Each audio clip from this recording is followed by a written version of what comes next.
சித்திரை திருவிழானா மதுரை, தசரா திருவிழானா அது குலசை. மைசூருக்கு நிகராக தசரா திருவிழா மிகவும் பிரம்மாண்டமாக கொண்டாடப்படக்கூடிய ஒரு இடம்னா அது குலசை தான். பாண்டிய நாட்டை ஆண்ட குலசேகர பாண்டிய மன்னனுக்கு அன்னை முத்தாரம்மன் காட்சி கொடுத்து அருள் வழங்கியதால் இந்த ஊருக்கு குலசேகரன் பட்டினம், குலசை அப்படிங்கிற பெயர் வந்தது. தூத்துக்குடி மாவட்டம் குலசேகரன் பட்டினம் அப்படிங்கிற ஊர்ல அமைந்திருக்கிறதா அருள்மிகு ஸ்ரீ ஞான மூர்த்தீஸ்வரர் சமேத ஸ்ரீ முத்தாரம்மன் திருக்கோவில். பொதுவாக சிவாலயங்கள்ல சிவபெருமான லிங்க திருமேனியா தான் தரிசிக்க முடியும். ஆனா இந்த கோவில்ல சிவபெருமானும் பார்வதி தேவியும் அமர்ந்த கோலத்துல காட்சி தராங்க. மக்களோட உடம்புல ஏற்பட்ட முத்து போன்ற அம்மையை இந்த அம்மன் ஆற்றியதால் முத்தாரம்மன் அப்படிங்கிற பெயர் வந்தது.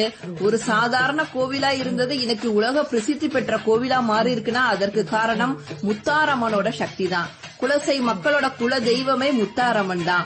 முத்தாரம்மனை நம்மளோட வாழ்க்கை முத்து போல எப்பயுமே பிரகாசமா தான் இருக்கும்.